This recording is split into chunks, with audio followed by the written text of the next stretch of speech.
Tardes para todos, buenas tardes para los que nos están acompañando el día de hoy. Mi nombre es Silvia García, yo soy docente del programa de Contaduría Pública de la Facultad de Ciencias Empresariales de la Universidad Minuto de Dios. El día de hoy, en este espacio denominado Pregúntele a CNAF, vamos a hablar del tema de impuestos para emprendedores. Bienvenidos todos. La agenda del día de hoy que quiero compartirles es, vamos a hablar un poco, digamos, como preámbulo del tema central que son los impuestos para emprendedores, es qué es una persona natural y qué es una persona jurídica.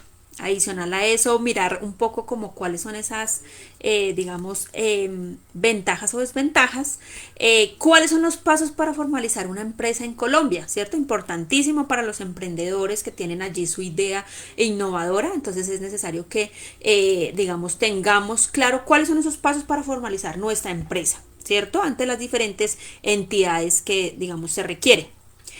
Dos, beneficios tributarios. Tercero, perdón, beneficios tributarios para emprendedores en Colombia. Entonces, hay un par de normas que traen unos beneficios para estos emprendedores colombianos. Y el último punto es los impuestos para emprendedores. Entonces, veremos un poco de cuáles son esos impuestos a los que están obligados esos emprendedores que inician su empresa. Bueno.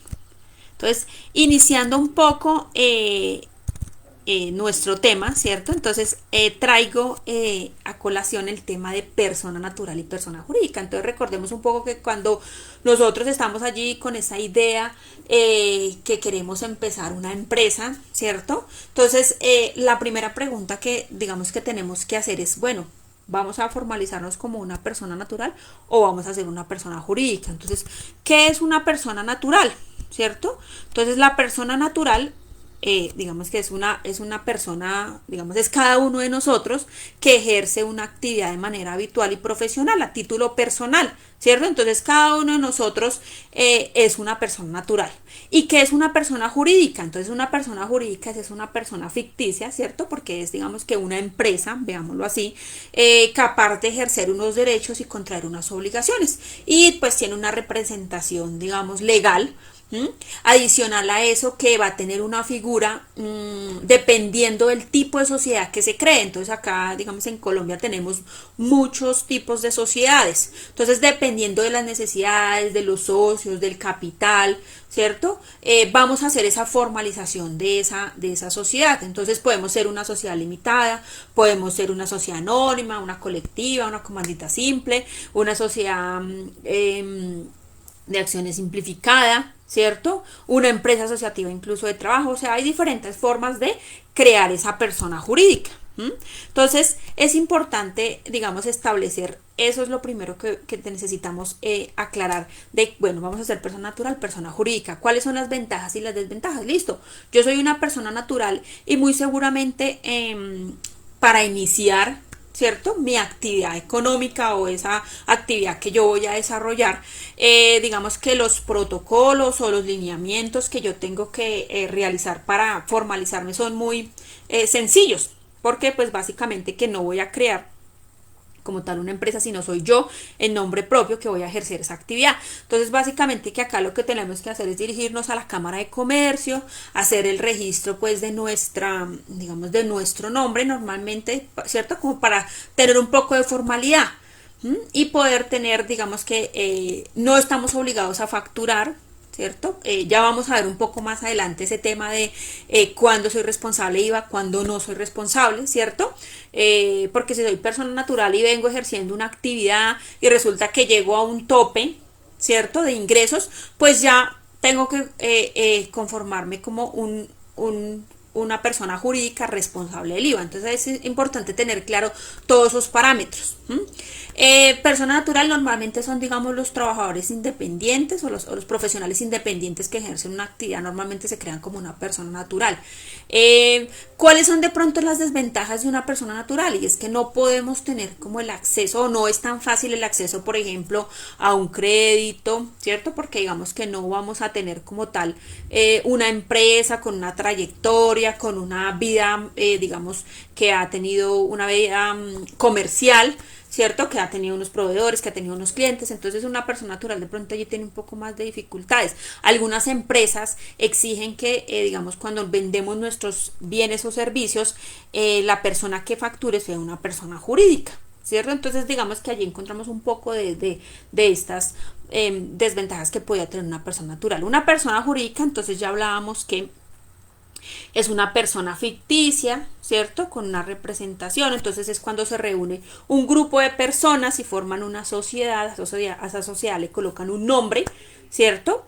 Y se definen también como un tipo de sociedad, entonces recordando un poco lo que dije hacia atrás, y es que podemos ser limitada, podemos ser SAS, podemos ser SA, comandita por acciones, bueno, una cantidad de, digamos, de opciones que tenemos allí para elegir. ¿Listo? Resulta que si somos una persona jurídica, ¿cierto? Nos creamos como una persona jurídica, digamos que ya hablamos allá en persona natural más o menos un poco cómo son los plazos, yo tengo que ir a escribir mediante crear mi RUT, ¿cierto? Registro único tributario, importantísimo, entonces digamos que esa es mi identificación tributaria, y adicional a eso, crear allí, digamos, si yo quiero también crearlo en la Cámara de Comercio. Pero ahora hablemos de la persona jurídica, ¿cuáles son esos pasos para formalizar mi empresa en Colombia? Entonces acá sí tenemos que desarrollar un poco más de algunos lineamientos que se establecen para que la empresa quede formalizada. Entonces el primer paso es definir esa actividad económica que vamos a desarrollar. Y esa actividad económica va a tener un código que se llama el código SIUD, que me va a permitir identificar esa actividad económica y que me va a servir para diferentes temas. Por ejemplo, en el RUT voy a tener que relacionar cuál es mi actividad económica, qué se va a desarrollar, a qué se va a dedicar mi empresa, ¿cierto? Otro tema importante acá es definir el nombre de la empresa. Entonces, para eso, en la Cámara de Comercio, en la página de la Cámara de Comercio, hay un espacio que se llama verificación de homonimidad. Y yo tengo un nombre, entonces no sé, voy a colocarle a mi empresa Computadores SA.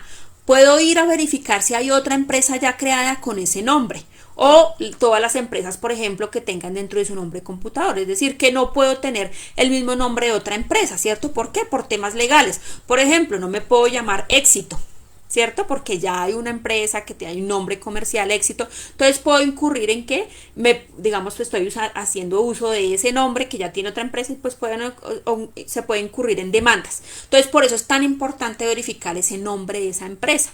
Entonces ya tenemos acá que vamos a verificar, a establecer la actividad económica, que eso también lo podemos hacer en la Cámara de Comercio o en la página de la Secretaría de Hacienda de Bogotá, ¿cierto? O Secretaría de Hacienda, digamos, de cada municipio. Acá pues la podemos hacer en la de Bogotá, por ser el distrito, digamos, acá teniendo en cuenta el distrito capital.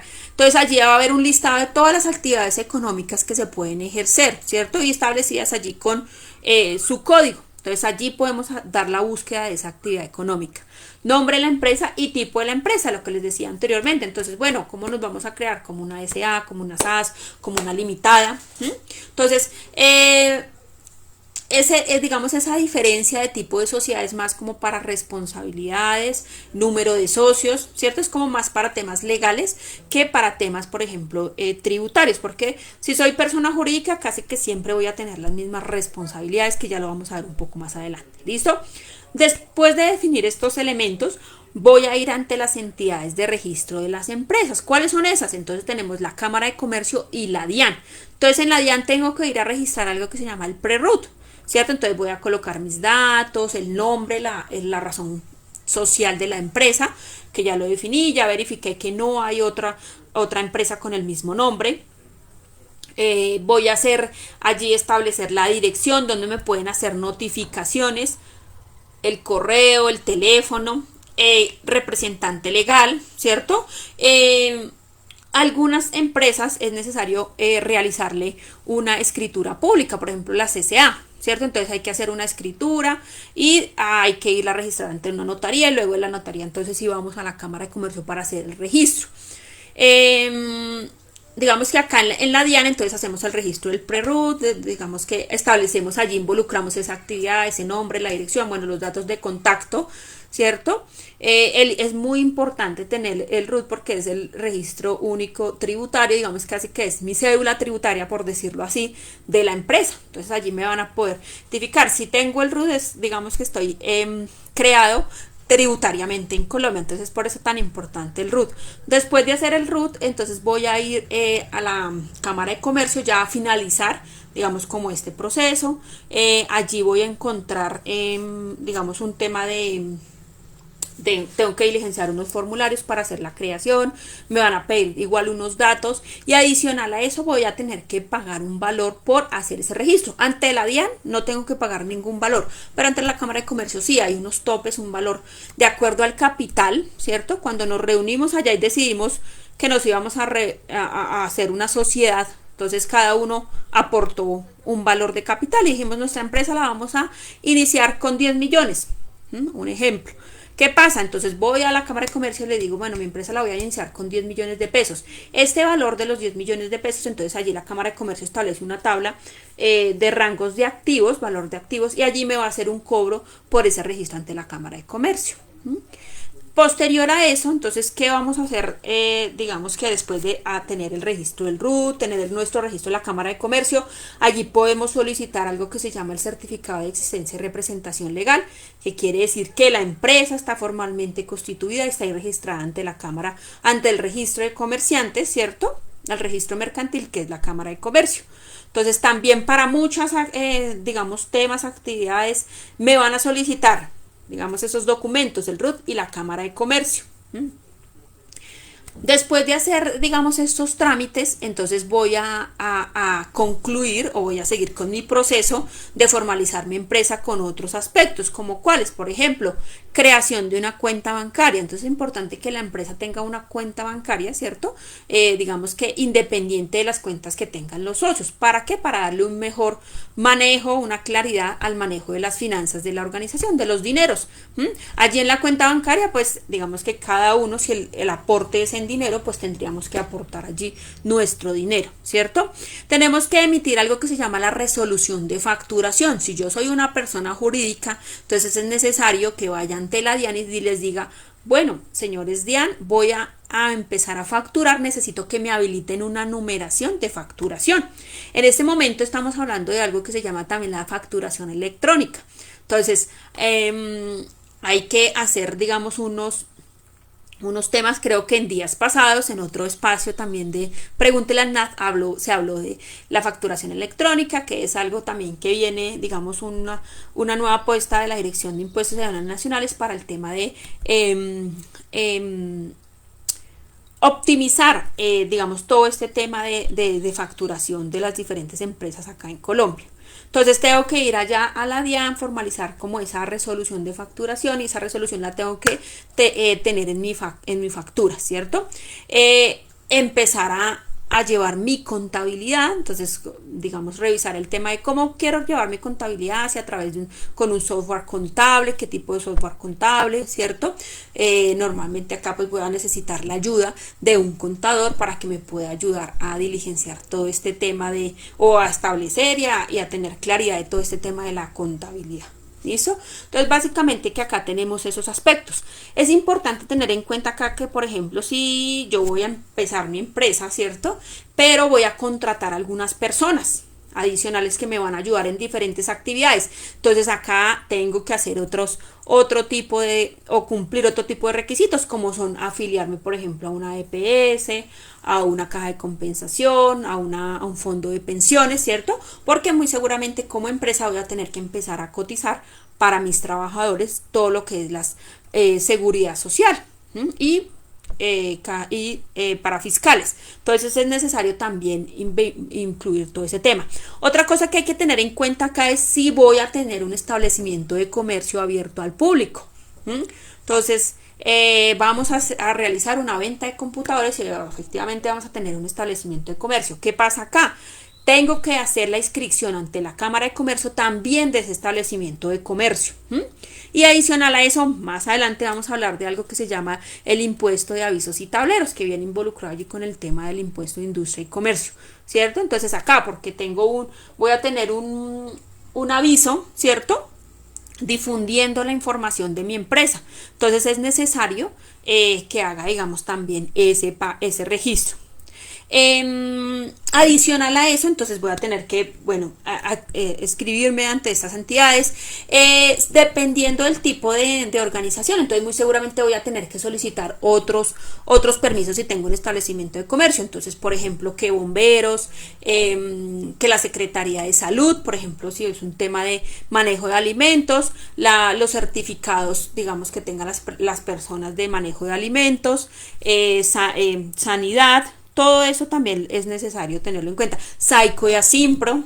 Entonces todo eso es necesario involucrarlo acá dentro de formalización de esa empresa, ¿cierto? Para que no vayamos a tener ningún tipo de inconveniente. Otro punto importante acá es listo. Entonces tengo mi empresa, ya la registré ante la Cámara de Comercio y te la DIAN, pero bueno, hay otra parte, ¿cierto? Que eso es, digámoslo, a nivel nacional, por decirlo así, ¿cierto? La DIAN es una entidad a nivel nacional, pero hay unas entidades que son territoriales a las cuales yo también me tengo que inscribir como empresa, porque voy a ejercer una actividad económica, voy a explotar esa actividad económica y muy seguramente voy a tener que pagar unos impuestos. Entonces, como les mencionaba anteriormente, el impuesto de industria y comercio. Entonces, ¿qué pasa? Acá está la Secretaría de Hacienda. Entonces, claro, tengo que ir a la Secretaría de Hacienda y hacer el registro de mi RIT, ¿cierto?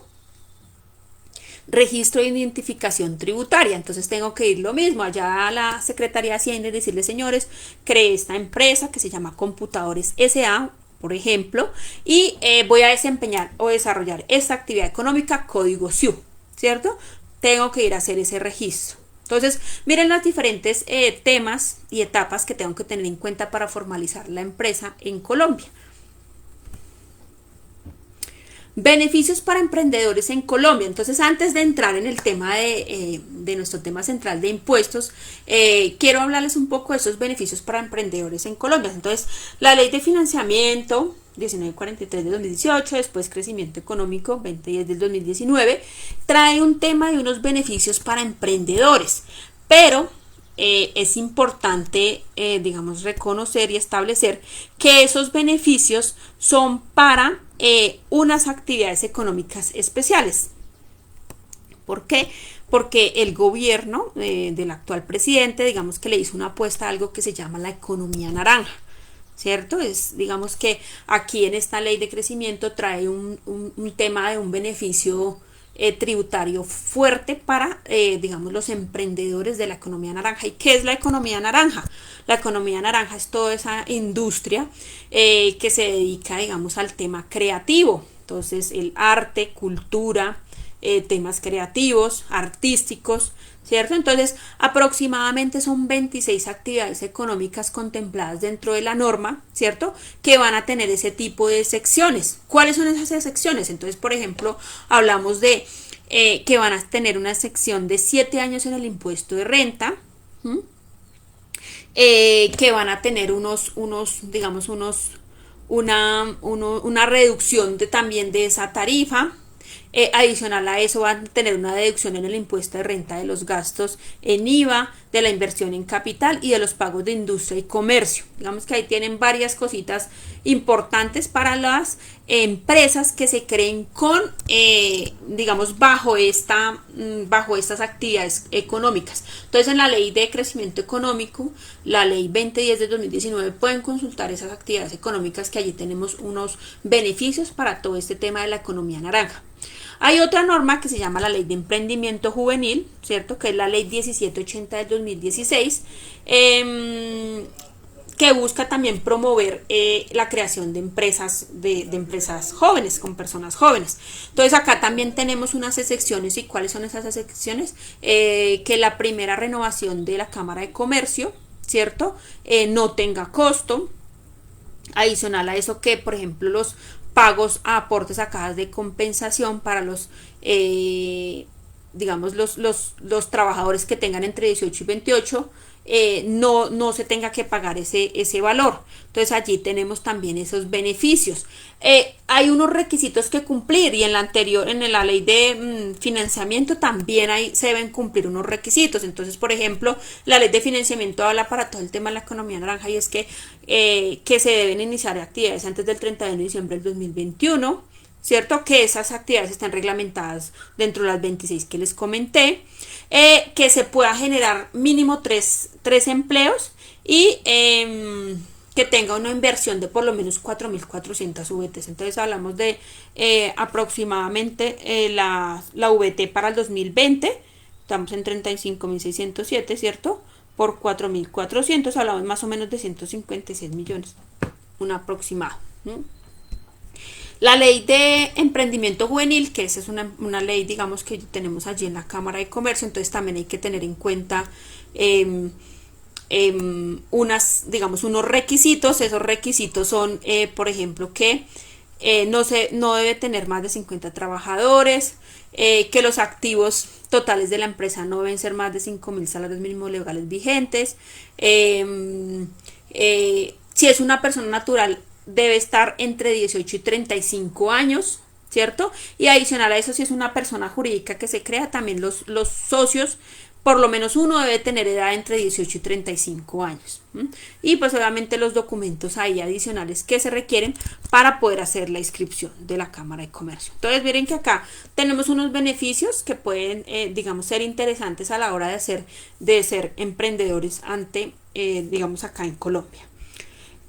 Impuestos para emprendedores. Entonces, listo, acá ya formalizamos nuestra empresa, ya empezamos nuestra actividad económica, pero digamos como ciudadanos, ¿cierto? Tenemos unas obligaciones con el Estado. Entonces, ¿cuáles son esas obligaciones? O una de esas obligaciones es aportar mediante los tributos para poder financiar el gasto público. Entonces, por eso tenemos aquí esta responsabilidad de cumplir con los impuestos. Entonces es necesario establecer que lo que les decía anteriormente, bueno, inicialmente tengo que verificar cómo me voy a crear, si como una persona natural y una persona jurídica, y de eso va a depender un poco el tema de las obligaciones tributarias que voy a tener como emprendedor. Entonces hablemos un poco de cuando no soy responsable del IVA, ¿cierto? Entonces, por ejemplo, que es uno de los impuestos, me devuelvo un poquito antes de iniciar con el tema de los no responsables de IVA, y es que dentro de esas, digamos, obligaciones o dentro de esos impuestos para emprendedores tenemos, digamos, varios, teniendo en cuenta también a veces un poco el tema de la actividad, dónde la estoy desarrollando, cómo la estoy desarrollando, ¿cierto? Entonces, digamos que uno de los impuestos más generales, digamos que se aplica casi que en todo, digamos, en la actividad, a menos de que sea un bien exento o excluido, ¿cierto? Entonces hablamos del IVA, hablamos también un poco del anticipo de impuesto de renta, que es la retención en la fuente, hablamos de algo que se llama el impuesto de industria y comercio, la retención de industria y comercio, hablamos también un poco de la declaración de renta para persona jurídica o natural, ¿cierto? Digamos que allí hablamos un poco de temas generalizados. Digamos que esos son como los impuestos un poco más generales, ¿cierto? Muy seguramente sí nos vamos a dedicar, por ejemplo, a un tema de espectáculos públicos, por allá hay un impuesto para los espectáculos públicos, ¿cierto? Entonces es importante conocer, digamos, todos esos impuestos que debo o tengo la responsabilidad de cumplir con el Estado de acuerdo a esa actividad que yo estoy desarrollando. ¿Listo? Entonces hablamos un poco acá de los no responsables de IVA y decimos que hay un documento, un estatuto que se llama el Estatuto Tributario, que es el que regula en mayor parte todo el tema tributario en Colombia, ¿cierto? Y en su artículo 437 nos habla de cuáles son esos requisitos para ser no responsable de IVA. Entonces acá, no responsable de IVA podría ser, digamos que una persona natural, ¿cierto? Si soy una persona natural, podría ser una responsabilidad, pero tengo que cumplir con estos requisitos. ¿Cuáles son? Que en el año anterior o en el año en curso hubiera obtenido ingresos brutos totales provenientes de la actividad inferiores a 3.500 VTs. ¿Cuántos son 3.500 VTs para el año 2020? Hablándolo, digamos, en la actual, hablamos de la VT, que es 35.607, es decir, que son 124.624.500. Es decir, que si yo tengo ingresos por debajo de 124.624.500, seré un no responsable IVA, es decir, que no estoy obligado, ¿cierto?, a facturar y que dentro de mi factura se discrimine pues el IVA. Si yo soy una persona natural, como no estoy obligado a facturar, muy seguramente podría utilizar otro tipo de documentos para hacer el cobro de mis servicios, ¿cierto?, como una cuenta de cobro. Pero si soy un responsable IVA, ya tengo, solamente por el hecho de ser, digamos que la persona jurídica, ya tengo la obligación de empezar a hacer facturación electrónica incluso, ¿cierto? Y adicional a eso, obviamente pues establecer, digamos que generar el cobro del IVA. Entonces acá tenemos los requisitos para no responsables, que no tenga más de un establecimiento de comercio, oficina, sede local o negocio donde ejerza su actividad. Hablamos también que en el establecimiento de comercio, oficina, sede local o negocio no se desarrollen actividades bajo franquicia, concesión, regalía, autorización o cualquier otro sistema que implique la explotación de intangibles, que no sean usuarios aduaneros, que no hayan celebrado en el año inmediatamente anterior ni en el año que de curso contratos de venta de bienes y o prestación de servicios grabados por valor individual igual o superior a 3.500 VTs. Entonces acá tenemos los requisitos. Y este último, que es que el monto de sus consignaciones bancarias, depósitos o inversiones financieras durante el año anterior o durante el respectivo año no supere las 3.500 VT, es decir, 124.624.500. ¿Qué quiere decir esto? Que tengo que cumplir el total de los requisitos, como me lo menciona ayer el artículo 437, para ser no responsable del IVA, ¿cierto? Si ya no cumplo uno de estos requisitos, ¿qué pasa? Me tengo que volver responsable del IVA, es decir, que tengo que empezar a facturar, solicitar ante la DIAN una resolución de facturación, que me habiliten un rango de facturas, empezar a facturar electrónicamente. Adicional a eso, dentro de mi factura, pues contemplando los requisitos del artículo 617 del Estatuto Tributario de la factura, que tengo que allí discriminar obviamente si mi bien o servicio es grabado, ¿cierto? Entonces discriminar el tiempo de IVA. Entonces es importante, digamos acá, tener en cuenta esto, ¿cierto? Responsables de IVA, entonces acá hablábamos de que lo que les estaba mencionando, cuando se debe cumplir con uno de los requisitos que permita estar en el grupo de no responsables, se debe registrar como responsable a partir del periodo grabable siguiente.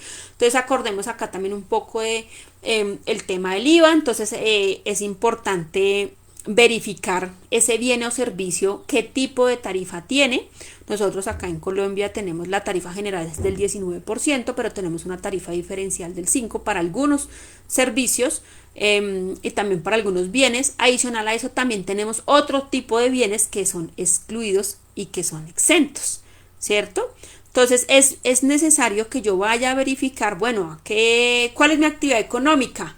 Vender alimentos, ¿cierto? Entonces tengo que remitirme al Estatuto Tributario y verificar qué tipo de bien es el que yo voy a vender, ¿sí? Si está grabado con IVA, si no está grabado, si está grabado una tarifa del 0% o si está grabado una tarifa del 5%, ¿cierto? ¿Por qué? Porque eso, digamos que lo voy a tener que tener en cuenta al momento de hacer mi facturación y obviamente hacer mis declaraciones de IVA.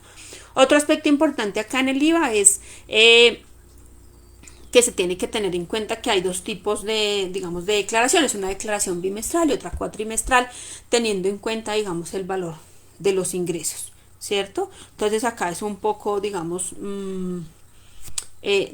tener en cuenta esos aspectos y digamos que aquí tenemos una de las primeras responsabilidades que tenemos como emprendedores cuando nos creamos como una persona jurídica responsable de IVA, y es facturar el IVA. Obviamente después nosotros vamos a tener que ir a hacer la declaración. El IVA es un impuesto de orden nacional indirecto, quiere decir que el que paga en realidad el IVA pues es el consumidor final de nuestros productos. Nosotros hacemos el recaudo y luego vamos a ir a declararlo ante la DIAN. Obviamente haremos el pago, ¿cierto? Teniendo en cuenta allí pues el IVA generado, el IVA descontable, digamos que para generalizando un poco el tema de la declaración.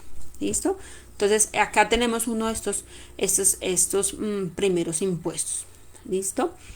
Bueno, retención en el impuesto de renta, entonces otra obligación que tenemos como emprendedores, como si somos una persona jurídica, entonces en el artículo 368 del Estatuto Tributario hablamos de que las personas naturales o jurídicas, sucesiones líquidas y sucesiones de hecho están obligadas a ser agentes de retención en el impuesto de renta. Entonces acá el impuesto, la retención en la fuente, digamos que no se considera como tal como un impuesto, sino es como un anticipo.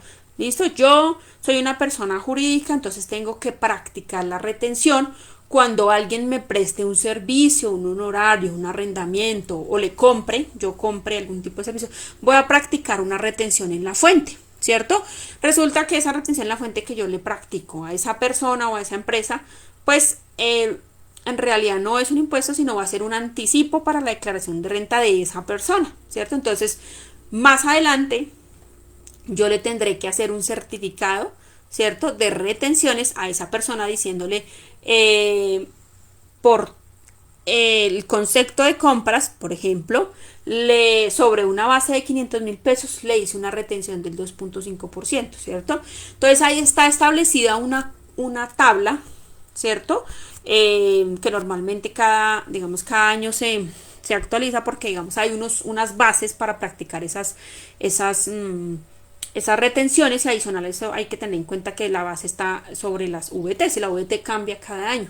Entonces tengo una tabla para, digamos, de guía para establecer por los diferentes tipos de conceptos qué tipo de retención, qué tasa de retención voy a practicar. Entonces voy a tener en cuenta si, por ejemplo, si son compras, si la compra se la hizo a un no declarante o un declarante, si son unos honorarios, entonces los honorarios son honorarios son para un declarante o no declarante, si me prestaron unos servicios, entonces esos servicios de qué tipo, generales, entonces fue un declarante o no declarante, ¿cierto? Entonces aquí voy a tener en cuenta esa tabla para poder practicar la retención en la fuente. Entonces acá tenemos, digamos que esa otra obligación, como cuando formalizamos una empresa y somos emprendedores, pues tenemos que practicar la retención en la fuente. Otro tema acá importante es que las personas naturales que tengan la calidad de comerciantes y que en el año inmediatamente anterior tuvieron un patrimonio bruto o unos ingresos brutos de superiores a 30.000 VT deben hacer o practicar la retención en la fuente. ¿Listo? Acá tenemos otro impuesto. Ese otro impuesto es el impuesto de industria y comercio, que ya ese impuesto no es de orden, digamos, por decirlo así, nacional, sino es territorial, es decir, que está a cargo de cada uno de los municipios o distrito capital, en este caso de Bogotá, ¿cierto? Y está a cargo de las secretarías de Hacienda. Entonces acuérdense cuando yo les mencioné allá al inicio que teníamos cuando estábamos formalizando la empresa de ir a hacer el registro del RIT.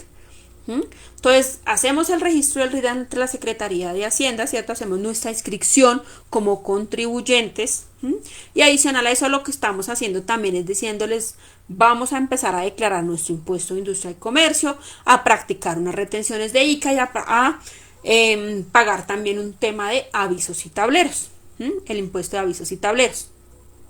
Entonces el impuesto de industria y comercio pues grava las actividades industriales, comerciales y de servicios.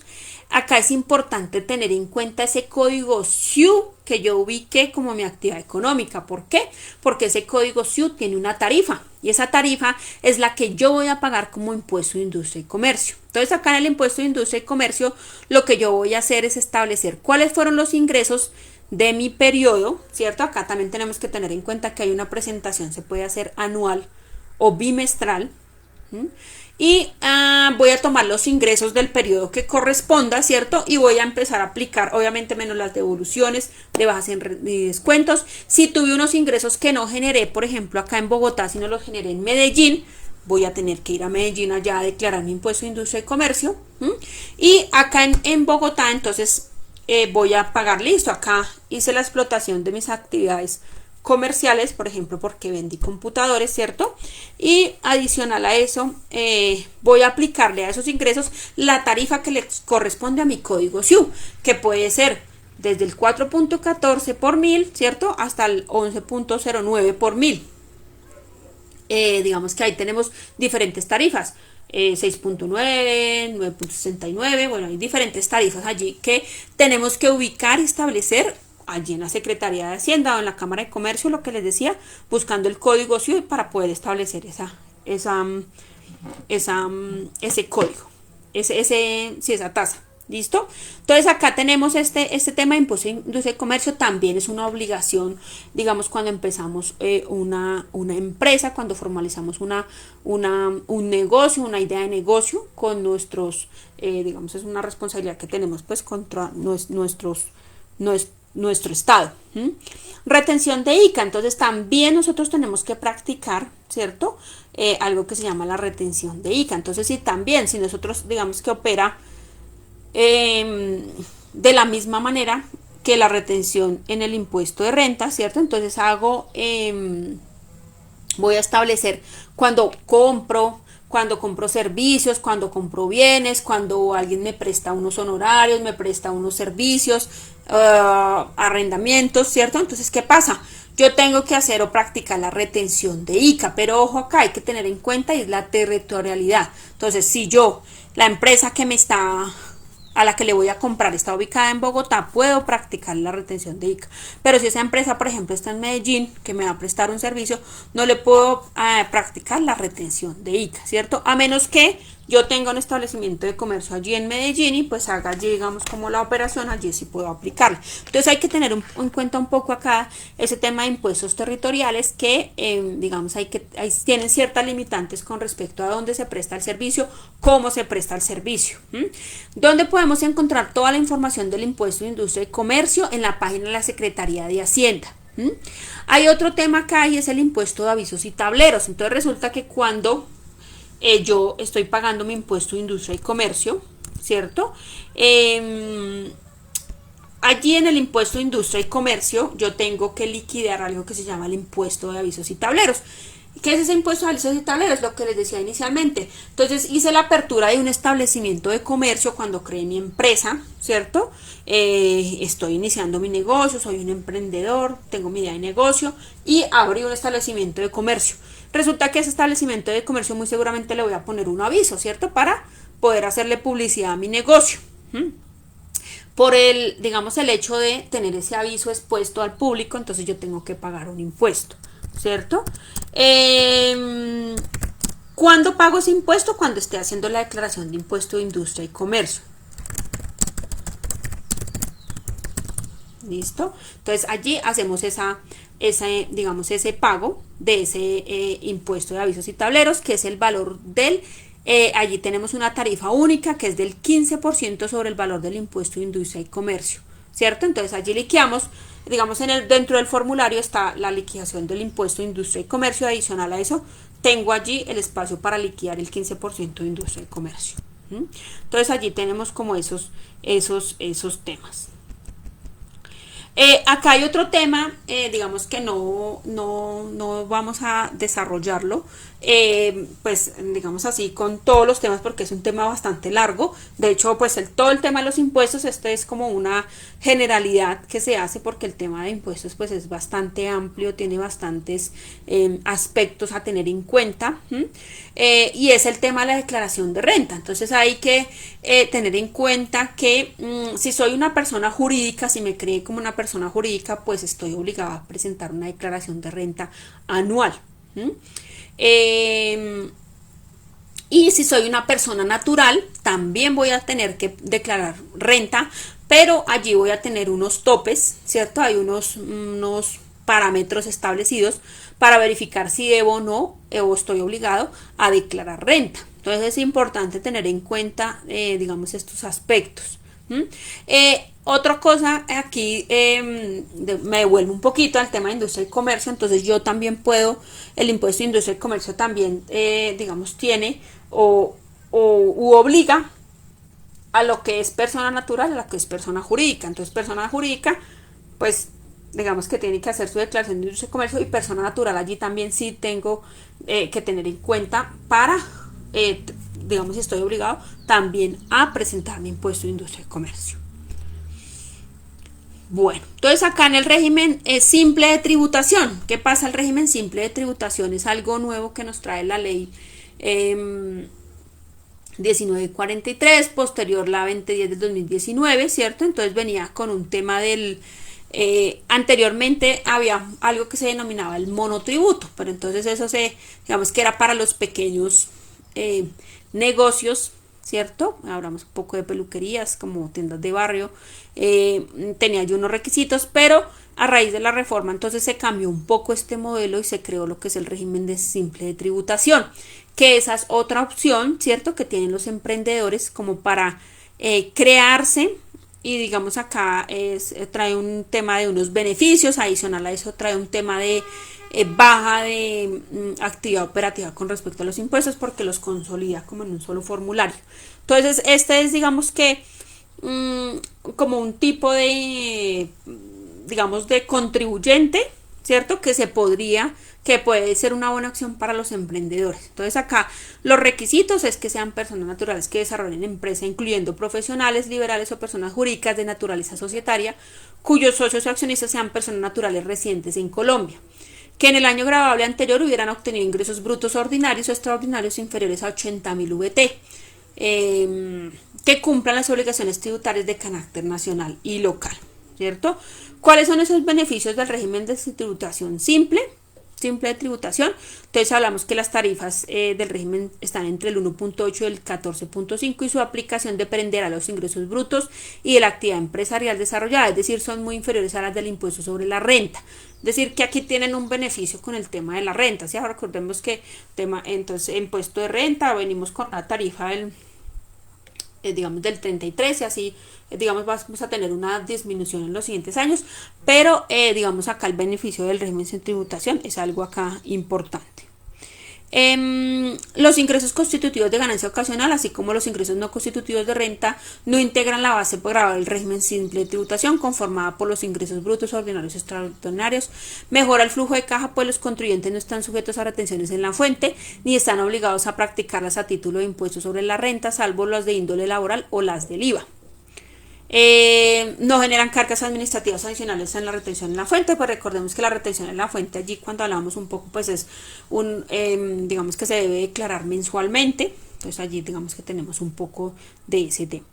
En un solo recibo, entonces ¿qué pasa acá? Pues digamos que se van haciendo como unos anticipos, pero al final lo que se hace es una consolidación de diferentes impuestos en un solo formato. Se anticipa el pago de hasta 6 impuestos. Esto constituye con la simplificación de trámites para el empresario y disminuye costos transaccionales. Los impuestos que se anticipan en el pago son IVA, el régimen simple, impuesto nacional al consumo. Bueno, se nos olvidó hablar un poco de ese impuesto nacional al consumo que es para todo el tema de comidas, bares, restaurantes, panaderías, cafeterías, fruterías, ¿cierto? Que digamos hacen o venden comidas preparadas. Entonces, si yo me voy a dedicar como emprendedor a un tema de comidas, entonces acá no voy a tener que tener en cuenta el IVA, sino el impuesto nacional al consumo. El impuesto nacional al consumo del 8% para, digamos, este tema, que hay allí otras tarifas, pero para, digamos, el tema de expendio de comidas preparadas es de impuesto nacional, es del 8%. Entonces, aquí tengo que tener lo que, digamos, les decía inicialmente, es importante reconocer cuál va a ser mi actividad económica, a qué me voy a dedicar, ¿cierto? Y asimismo hacer el estudio de los diferentes impuestos a los que tengo o con los que tengo obligación, a los que estoy obligado. Hablamos acá, miren, impuesto industria y comercio, servicios hotelero, sobre tasa bomberil. Entonces acá hablamos como de una reunión de ese tema del régimen de tributación simple. Acá está un poco el tema de normatividad. Adicional a eso, pues acá tenemos un poco de entidades sin ánimo de lucro, ¿cierto? Pues es más para temas de si se quieren conformar, por decir algo, con una entidad como su nombre lo dice, que no genere lucro, ¿cierto? Sino que todo lo contrario sea, digamos, su objeto social sea para el beneficio de la comunidad, en pro de la comunidad, para prestarle servicios a la comunidad. Entonces acá es importante, digamos, a veces también los jóvenes emprendedores o los emprendedores quieren, digamos, apostarle a una actividad que pueda ayudar a mejorar algunos aspectos que ven, digamos, en alguna comunidad. Y digamos que acá también es importante y por eso lo traemos a colación un poco el tema de las entidades sin ánimo de lucro. Entonces acá que se establezca la irreparabilidad de las reservas sociales y en caso de liquidación la del remate patrimonial, que destine sus excedentes a la prestación de servicios de carácter social, al crecimiento de sus reservas y fondos y a reintegrar a sus asociados para los mismos en proporción al uso de los servicios o a la participación en el trabajo en la empresa. Lo que les decía, entonces lo importante es, digamos, acá el objeto es que yo ayude, digamos, con mi actividad digamos, a la comunidad, que se vea un beneficio. ¿Listo? Es importante acá entre las entidades sin ánimo de lucro, pues entonces también verificar, también normalmente acá las entidades sin ánimo de lucro tienen bastantes, digamos, beneficios o excepciones. Adicional a eso, yo tengo que entrar ante la DIAN a hacer un registro, ¿cierto? Digamos, a registrarme como entidad sin ánimo de lucro. Aquí tenemos un poco de la normatividad que regula el tema de las entidades sin ánimo de lucro. Básicamente, como les mencionaba anteriormente, pues este es como un poco de generalidades del tema de impuestos para emprendedores. Es un tema bastante amplio. Tenemos, digamos que acá, si nos pusiéramos o nos detenemos a hablar de cada una de cada uno de esos impuestos, pues creo que necesitaríamos bastante tiempo porque el tema tributario acá en Colombia pues tiene bastante tema, ¿cierto? Bastantes aspectos a tener en cuenta. Entonces acá es básicamente como hacerles como un croquis de lo que se puede tener en cuenta a la hora de emprender, de ser emprendedores, de iniciar un negocio, una idea, su idea de negocio. Entonces hay que tener en cuenta, digamos, como todos esos aspectos. Importante pues asesorarse de un contador. Es necesario para poder hacer, digamos, todos estos trámites de la mejor manera y de una manera correcta y legal, ¿cierto? Lo importante, digamos, es eso, que al momento de crear la empresa se cumplan con los requisitos legales para no tener, digamos, después inconvenientes, ¿cierto? A veces por de pronto ahorrarnos o querer hacer menos, querer hacer más, perdón, hacemos menos y incurrimos en sanciones, en multa. La dirección de impuestos está pues muy seguramente, normalmente está muy atenta, ¿cierto? A esos omisos o a esos evasores, y entonces muy seguramente allí podemos incurrir en multas. Entonces por eso es tan importante que si alguno de ustedes tiene una idea para iniciar, para emprender, una empresa para emprender, se asesore antes de una persona, de un contador, que le pueda dar, digamos, las luces correctas acerca de cómo debe registrar su empresa, cuáles son esas obligaciones y responsabilidades que tiene como empresario para Colombia, ¿cierto? No es nada más. Voy a revisar si tenemos preguntas. Vamos a mirar, por acá nos saludan. Buenas tardes para todos.